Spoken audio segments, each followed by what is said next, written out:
வணக்கம். இந்த வீடியோவில் நம்ம என்ன பார்க்க போகிறோம் அப்படின்னு சொல்லி பார்த்தீங்கன்னா, பிஎஃப் பணத்தை எப்படி ட்ரான்ஸ்ஃபர் பண்ணுறது நம்ம இந்த வீடியோவில் பார்க்க போகிறோம். ஸோ ட்ரான்ஸ்ஃபர் பண்ணுறதுங்கிறது எப்போ வரும்னு சொல்லி பார்த்தீங்கன்னா, நீங்கள் வந்து ஒன்றுக்கு மேற்பட்ட கம்பெனியில் நீங்கள் வேலை செய்யும்போது பார்த்தீங்கன்னா, நீங்கள் பழைய கம்பெனியோட பிஎஃப் பேலன்ஸை பார்த்தீங்கன்னா, நீங்கள் கரண்ட்டாக இருக்கிற கம்பெனியோட பிஎஃப் அக்கௌண்ட்டுக்கு ட்ரான்ஸ்ஃபர் பண்ணி தான் நீங்கள் வித்ட்ரா பண்ணவே முடியும். ஸோ அதுக்காக தான் நம்ம ட்ரான்ஸ்ஃபருங்கிறத பண்ணுறோம்.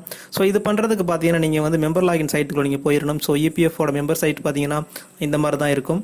ஸோ இதில் பார்த்தீங்கன்னா மேலே வந்து யூஏஎன் நம்பர் போடுற மாதிரி இருக்கும். ஸோ அதுக்கப்புறம் பார்த்தீங்கன்னா இதோட பாஸ்வேர்டு நீங்கள் என்ட்ரி பண்ணணும். ஸோ நான் லாகின் பண்ணி காமிக்கிறேன் உங்களுக்கு.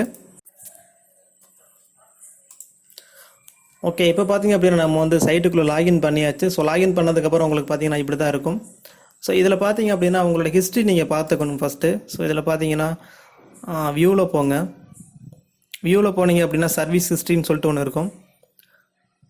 ஸோ சர்வீஸ் ஹிஸ்ட்ரிங்கிறது என்னென்னு சொல்லி பார்த்தீங்கன்னா, நீங்கள் எங்கெந்த கம்பெனிலலாம் வேலை செஞ்சுருக்கீங்கிறது ஃபுல்லாகவே டீட்டெயில்ஸில் பார்த்துக்கலாம். ஸோ எப்போ ஜாயின் பண்ணீங்க, எப்போ ரிலீவ் ஆனீங்க, எல்லாமே இதில் வந்து அப்டேட் ஆகிருக்கும். ஒருவேளை இது வந்து உங்களுக்கு அப்டேட் ஆகலை அப்படின்னா, நீங்கள் வந்து எந்த கம்பெனிலேருந்து ரிலீவ் ஆகிறது உங்களுக்கு அப்டேட் ஆகலையோ, இல்லை ஜாயின் பண்ணது அப்டேட் ஆகலையோ, நீங்கள் பார்த்தீங்கன்னா அந்த கம்பெனியை கான்டாக்ட் பண்ணி பார்த்தீங்கன்னா கண்டிப்பாக அப்டேட் பண்ணிக்கணும். ஸோ அப்போ தான் நீங்கள் ட்ரான்ஸ்ஃபருங்கிறது பண்ண முடியும்.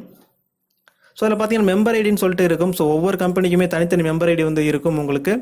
ஸோ இதை வச்சு தான் நீங்கள் ட்ரான்ஸ்ஃபருங்கிறது பண்ண முடியும். ஸோ எனக்கு பார்த்தீங்கன்னா 2 மெம்பர் ஐடி காமிக்குது.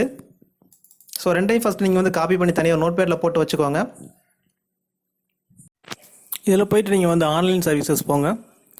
இதில் 1 மெம்பர்னு சொல்லிட்டு ஒரு மெனு வந்து கொடுத்துருப்பாங்க, அதை கிளிக் பண்ணுங்கள். ஸோ இதில் பார்த்தீங்கன்னா பேசிக் இன்ஃபர்மேஷன் ஃபுல்லாகவே உங்கள் பர்சனல் இன்ஃபர்மேஷன் இருக்கும். ஸோ அதுக்கப்புறம் பார்த்தீங்கன்னா கரண்ட்டாக இருக்க கம்பெனியோட டீட்டெயில் ஃபுல்லாகவே இருக்கும். ஸோ அதுக்கப்புறம் தேர்டு பார்த்தீங்க அப்படின்னா நீங்கள் வந்து ட்ரான்ஸ்ஃபர் பண்ணுறது பார்த்தீங்கன்னா இந்த மெனுவில் தான் உங்களுக்கு கொடுத்துருப்பாங்க. ஸோ இதில் பார்த்தீங்க அப்படின்னா ப்ரீவியஸ் எம்ப்ளாயர் வந்து நீங்கள் செலக்ட் பண்ணிக்கணும். ஸோ அதுக்கப்புறம் கீழே பார்த்தீங்கன்னா மெம்பர் ஐடி கொடுத்துருப்பாங்க. இதில் பார்த்தீங்கன்னா உங்கள் ப்ரீவியஸ் எம்ப்ளாயரோடைய மெம்பர் ஐடி இதில் என்ட்ரி பண்ணணும். ஸோ நான் பார்த்தீங்கன்னா ஆல்ரெடி நோட் பேடில் வந்து எடுத்து வச்சுருக்கேன். ஸோ பழைய கம்பெனியோட எம்ப்ளாயர் ஐடி எடுத்துக்கிட்டு காப்பி பண்ணி அதில் என்ட்ரி பண்ணிவிட்டு கெட் டீட்டெயில் கொடுக்கணும். ஸோ கெட் டீட்டெயில் நீங்கள் கொடுத்தீங்க அப்படின்னாலே பார்த்தீங்கன்னா உங்களுக்கு பார்த்தீங்கன்னா பழைய எம்ப்ளாயரோட டீட்டெயில் ஃபுல்லாகவே கீழே டிஸ்பிளே ஆகும். ஸோ நான் பார்த்தீங்கன்னா ஆல்ரெடி கிளைம் பண்ணிவிட்டேன், ட்ரான்ஸ்ஃபர் பண்ணிவிட்டேன். ஸோ அதுக்கப்புறம் பார்த்தீங்கன்னா ஆதார் ரெஜிஸ்டர் மொபைல் நம்பருக்கு பார்த்தீங்கன்னா ஓடிபி வரும். ஸோ அது என்ட்ரி பண்ணி நீங்கள் சப்மிட் கொடுத்தீங்கனாலே போதும். உங்களை ட்ரான்ஸ்ஃபர் பண்ணுற ரிக்வஸ்ட் பார்த்தீங்கன்னா சப்மிட் ஆகிடும். ஸோ இது ப்ராசஸ் பண்ணி முடிகிறதுக்கு பார்த்தீங்கன்னா கிட்டத்தட்ட வந்து 2 வீக்ஸ் வரைக்கும் வந்து டைம் எடுத்துக்கிறாங்க. இதோட ஸ்டேட்டஸ் பார்த்தீங்க அப்படின்னா நீங்கள் வந்து தெரிஞ்சுக்கணும்னு பார்த்தீங்கன்னா நீங்கள் ட்ராக் கிளைமில் போங்க.